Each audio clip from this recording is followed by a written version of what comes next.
Read by Betsy Bush, March 2009. We Didn't Do Anything Wrong, Hardly, by Roger Kuykendall.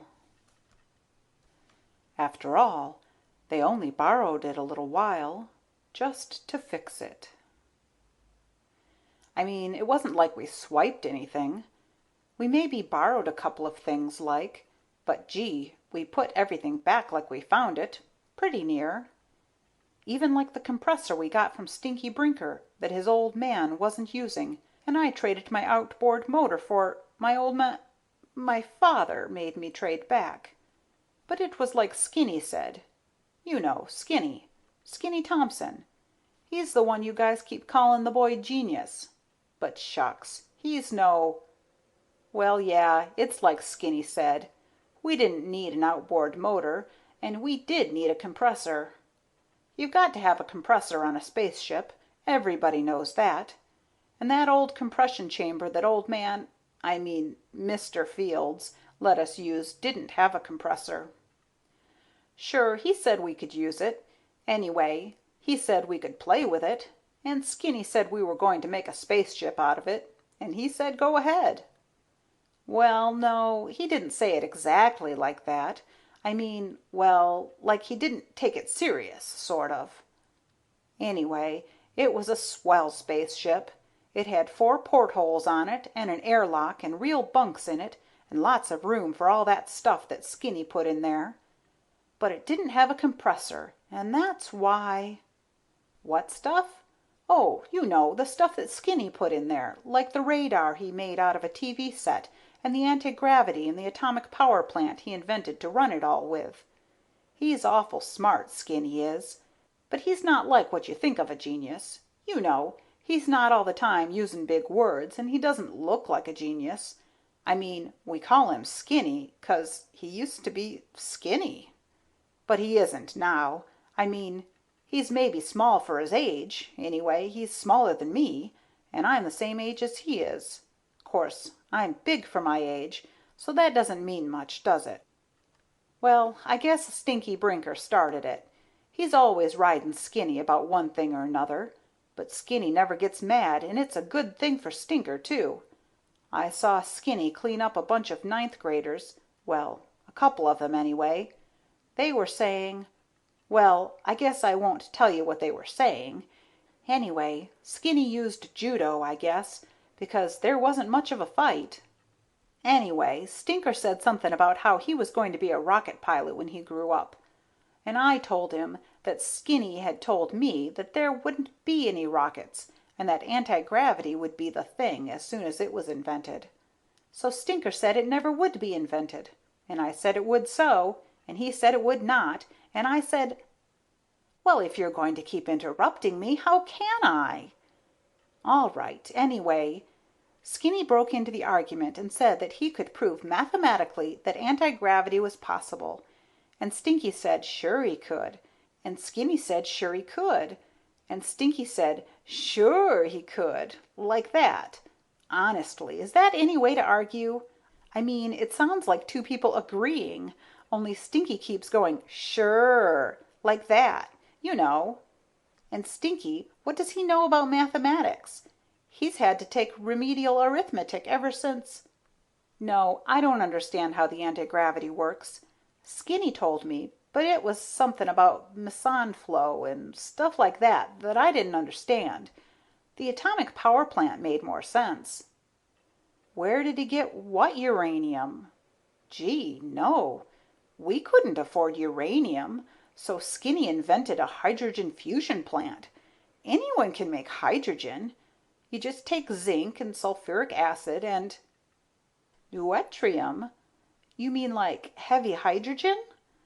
No, Skinny said it would probably work better, but like I said, we couldn't afford anything fancy.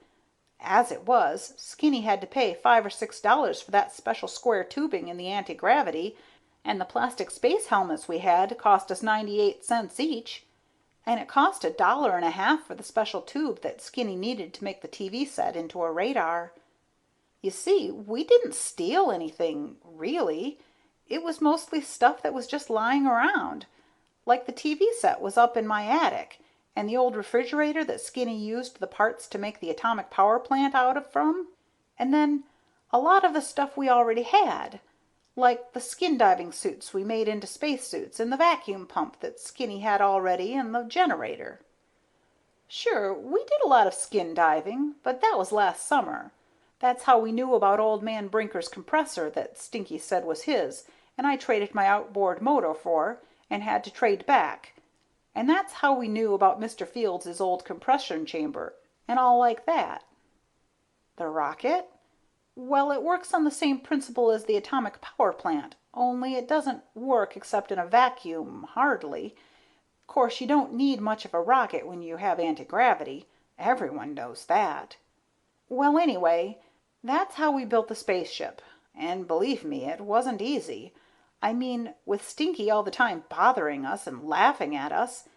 And I had to do a lot of lawn mowing to get money for the square tubing for the anti-gravity and the special tube for the radar and my space helmet. Stinky called the space helmets kid stuff. He was always saying things like, "Say hello to the folks on Mars for me," and "Bring back a bottle of Canal No. 5," and all that like, you know. Course, they did look like kid stuff, I guess.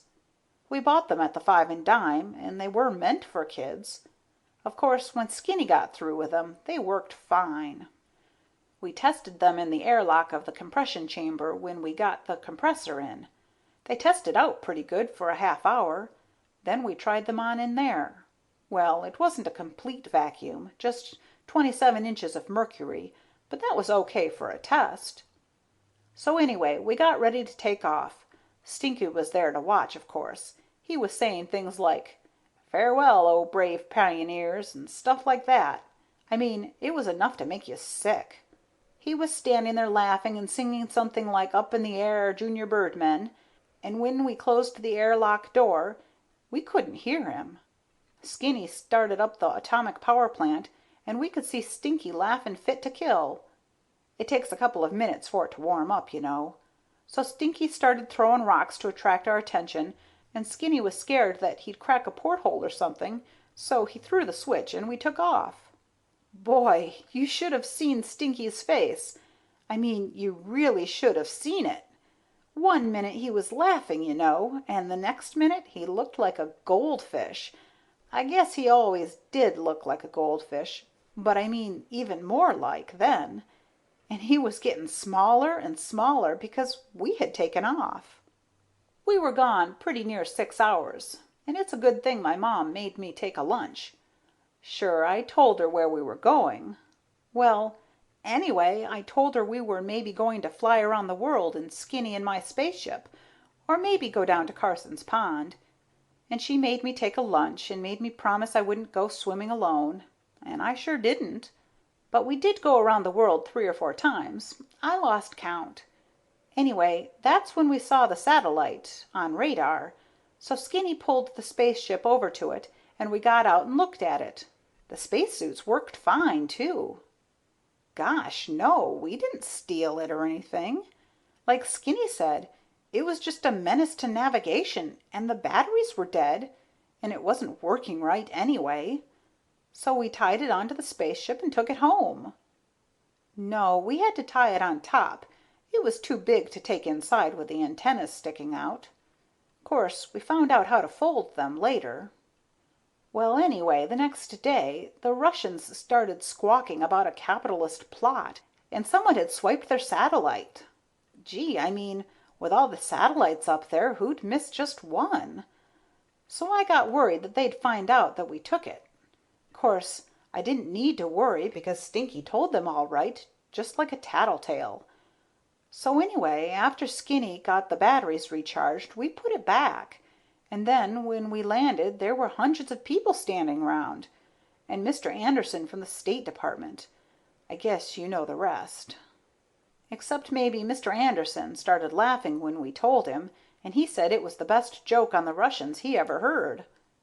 I guess it is when you think about it. I mean, the Russians complaining about somebody swiping their satellite, and then the State Department answering, "A couple of kids borrowed it, but they put it back." One thing that bothers me, though, we didn't put it back exactly the way we found it. But I guess it doesn't matter. You see, when we put it back, we goofed a little. I mean, we put it back in the same orbit, more or less, but we got it going in the wrong direction. End of We Didn't Do Anything Wrong, Hardly, by Roger Kuykendall.